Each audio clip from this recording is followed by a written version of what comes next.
चलो बच्चा शुरू करते हैं। सम नंबर 8 जो सेक्शन ई में दिया हुआ है और आप बोलोगे सर ये सम जो है वो किसका है, तो आप बोलोगे सर मीन डिस्ट्रीब्यूट, मतलब आप बोलोगे म्यू ढूंढना है, मीन ढूंढना है, उसके लिए।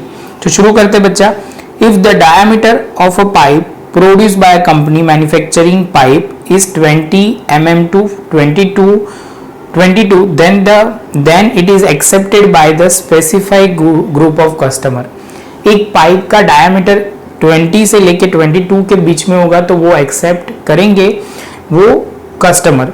आगे बोल रहे हैं the standard division of produce the pipe is 4 mm and it is known that 70% of pipe produced in the unit have diameter more than 19.05। Underline करना more than 19.05। Find out the average diameter of a produced pipe.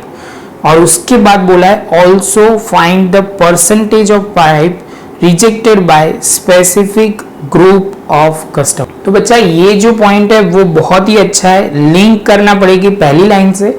लेकिन बच्चा पहले मैं क्या करवाऊंगा, mu हम पहले find out कर लेते हैं, उसके बाद ये रिजेक्ट का अलग पॉइंट हम डिस्कस करते हैं। तो फर्स्ट ऑफ ऑल बच्चा शुरू करते हैं। यहाँ पे जो इन्फॉर्मेशन है यहाँ पे दिया हुआ है क्या, तो आप बोलोगे सर यहाँ पे दिया हुआ है accepted by specific group of, वो दिया हुआ है।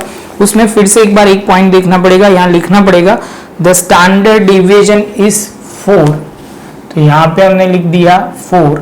उसके बाद बच्चा आप बोलोगे 70% pipe produce in the unit diameter more than 19.05। तो आप बोलोगे सर यहाँ पे जो है आप लिखोगे म्यू क्वेश्चन मार्क और यहाँ पे आप बोलोगे सर क्वेश्चन फ्रेम कर देते हैं, मतलब जो सिंबॉलिकली हमें लिखना है वो लिखना शुरू करते हैं। तो आप बोलोगे सर यहाँ पे आप बोलोगे x greater than equal to, तो आप बोलोगे सर यहाँ पे लिखेंगे x1 इज इक्वल टू 70% बोला हुआ है तो 70/100। अब बोलोगे सर यहाँ पे हम शुरू करेंगे z ढूंढने के लिए, तो x minus mu upon sigma, यहाँ पे लिखेंगे x1 जो हमारा है कितना बच्चा, तो आप बोलोगे सर 19.05। और यहाँ पे आप बोलोगे सर ये जो होगा वो कैसा होगा, तो आप बोलोगे सर यहाँ से होगा माइनस म्यू अपॉन सिग्मा लिखना है तो 4 इज इक्वल टू 0.7।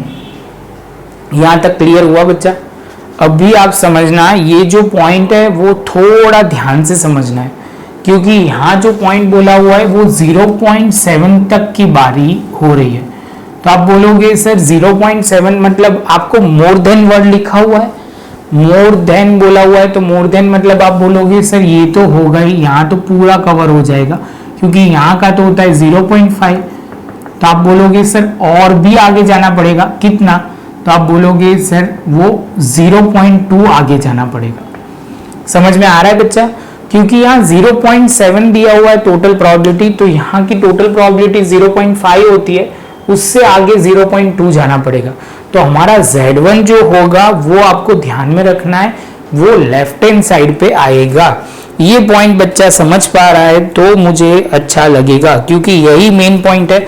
जो बच्चे को ये समझ में नहीं आ रहा तो उसके लिए मैं बोलूंगा कि एक बार शांति से प्रॉपर स्टेप समझे तब भी ये आगे बढ़े, अदरवाइज आगे Z1 कैसे माइनस में सर ने लिख दिया वो पता ही नहीं चलेगा। बस तो एक पॉइंट ध्यान में रखना। अभी हम जो लिखेंगे वो बहुत सिंपल है। तो आप बोलोगे सर पहले तो हम कन्वर्ट कर देते Z greater than equal to Z1 is equal to 0.7। अभी ये जो है पूरा पोर्शन की बात कर रहे हैं, Z greater than equal to Z1, यहाँ हम लिख देंगे प्लस इंफिनिटी, यहाँ पे माइनस इंफिनिटी। तो आप बोलोगे सर इसको सिंबॉलिकली कन्वर्ट करते हैं हम, तो हमें पता है Z1 से लेके Z0 तक हमें जाना है। Z1 less than equal to Z less than equal to 0। आप बोलोगे प्लस आएगा क्योंकि ये दूसरी साइड इतना हमें करना है, 0 से लेके आप बोलोगे इंफिनिटी तक, वो ध्यान में रखना है। हर बार की तरह ये एरो सर ने कर दिया, बच्चे समझ जाएंगे। चलो तो आप बोलोगे सर यहाँ पे जो है वो आप बोलोगे Z1 से लेके 0 तक, तो आप बोलोगे सर ये तो हमें ढूंढना है क्योंकि ये तो सिंबॉलिकली हमने ये जो ढूंढा था ओरली ढूंढा था। तो आप बोलोगे सर ये हो जाएगा 0.5 इज इक्वल टू 0.7। आप बोलोगे सर ये आंसर आ गया, तो ये आप बोलोगे sir 0.7 minus 0.5 is equal to 0.2 आ जाएगा। जैसे 0.2 आएगा तो आप बोलोगे सर Z टेबल में रिवर्स कैलकुलेशन के हिसाब से हमें देखना पड़ेगा। तो आप बोलोगे सर 2000 जो हमें देखना है दो जगह पे मिल रहा है, 0Z स्कोर आप बोलोगे ऑन एरिया। तो आप बोलोगे सर यहाँ पे जो होगा वो 0 पॉइंट यहाँ पे लिखेंगे 52 एंड 53 के बीच में। 52 में 0.1985 और यहाँ पे 0.201। इतना लिखने के बाद बच्चा आप बोलोगे सर, कई बच्चे तो ऐसे ही बोलोगे इसको ले लूँ ना Z1। बच्चे यहाँ 999 आ रहा है, 999 आ रहा है। आप बोलोगे नहीं सर, इसलिए एवरेज लेना पड़ेगा, ध्यान में रखना। Z1 इज इक्वल टू 0, आप बोलोगे सर आएगा कितना 0.525। क्लियर है बच्चा, 525। और आप बोलोगे सर ये माइनस में होगा क्योंकि ये लेफ्ट हैंड साइड है इसलिए। मोस्ट इंपॉर्टेंट पॉइंट बच्चा, ज्यादातर बच्चों की यहाँ गलती होने के चांस है जो ध्यान नहीं रखेंगे वो। आप बोलोगे सर माइनस 0.525 x जो है बच्चा वो आप बोलोगे सर कितना है, तो वो हमें नहीं पता। आप बोलोगे नहीं सर पता है, इसमें प्रोबेबिलिटी ढूंढनी है, वो तो हर बार यही तो हमें ढूंढना है। तो 0.05 म्यू हमें नहीं पता, ऐसा बोलो सर। और यहाँ पे 4। तो सेम वे बच्चा आप बोलोगे सर आगे चलते हैं, तो यहाँ मल्टीप्लिकेशन में स्टार्ट करते हैं। तो आप बोलोगे सर ये 0.525 इंटू आप बोलोगे 4, तो ये माइनस 2.1, 19.05 माइनस म्यू। म्यू को दूसरी साइड ले लिया तो 19.05 प्लस 2.1। तो आप बोलोगे सर ये जो होगा कितना होगा, तो म्यू जो है 21.15 आपका म्यू आ जाएगा। जैसे 21.15 आता है तो आप बोलोगे सर ये पॉइंट तो क्लियर हो गया। कहानी में ट्विस्ट और भी एक रखा हुआ है, उन्होंने क्या बोला हुआ है यहाँ पे पहली लाइन में, कस्टमर जो है, यहां तक बच्चा आपको क्लियर हो जाए लिख लो, उसके बाद ही ये सुनना तो क्लियर हो जाएगा। कस्टमर ऐसे है कि 20 से लेके 22 का बीच में होगा पाइप का डायमीटर तो हम ले लेंगे, लेकिन उससे ज्यादा होगा या कम होगा तो हम नहीं लेंगे। समझ में आ रहा है? तो आप बोलोगे सर पहले वो करता है कि जो एक्सेप्ट कर लेंगे 20 से लेके 22 के बीच में। तो आप बोलोगे सर क्वेश्चन फॉर्म तो हम कर देते हैं, क्या लिखेंगे? तो आप बोलोगे नोटेशन में से लिखो यहाँ 20 less than equal to x less than equal to 22, ये हमारा क्वेश्चन है। आप बोलोगे सर इसको हम प्रॉपर आगे बढ़ाते हैं, तो आप बोलोगे p is equal to 20 minus mu upon sigma, यहाँ पे लिखेंगे x minus mu upon sigma less than equal to 22 minus mu upon sigma. चलो बच्चा आप बोलोगे सर इसको हमने कन्वर्ट करना है 20 माइनस म्यू जो हमने ढूंढा है 21.15 और यहाँ पे सिग्मा जो है बच्चा वो है 4, यहाँ z लिखेंगे और आप बोलोगे सर 22 माइनस 21.15 अपॉन 4। दोनों साइड सॉल्व करते हैं तो हमें जो होगा वो स्टैंडर्ड नॉर्मल वेरिएबल में वैल्यू मिल जाएगी। तो आप बोलोगे सर 20 माइनस आप बोलोगे 21.15 डिवाइड बाय 4 करोगे तो बच्चा आंसर जो होगा 0.2875 less than z less than equal to यहाँ पे 22 माइनस 21.15 डिवाइड बाय 4 करोगे 0.2125, ये हमारा आ जाएगा। जैसे ये पॉइंट आ जाएगा आप बोलोगे सर नॉर्मल कर्व ड्रॉ कर लेते हैं। बच्चा यहाँ एक्स्ट्रा कर रहा हूँ क्योंकि जगह थोड़ी प्रॉपर आ जाए इसलिए।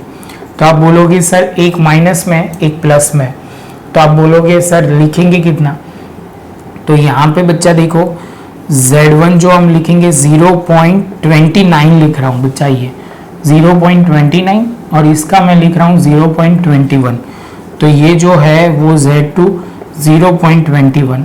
तो आप ये दोनों एरिया दो साइड आ रहा है वही हमें प्रॉपर लिखना पड़ेगा। तो आप बोलोगे सर इसको हम नोटेशन में लिखना शुरू करते, प्रोबेबिलिटी Z1 से लेके 0 तक का डिस्टेंस, तो आप बोलोगे ये हो जाएगा प्लस Z0 से लेके Z2 का डिस्टेंस वो हमें चाहिए, तो आप बोलोगे सर यहाँ से Z1 की जगह सीधा वैल्यू पुट करो तो अच्छा रहेगा 0.29 और यहाँ पे आप बोलोगे 0.21। तो आप बोलोगे सर पहले वाले में थोड़ा चेंज करना पड़ेगा क्योंकि ये माइनस में, तो 0 less than Z less than equal to आप बोलोगे 0.29 और सेम ये तो यही का वही रहेगा। आप बोलोगे सिमेट्रिक डिस्ट्रीब्यूशन, क्या लिखोगे बच्चा? Symmetric distribution.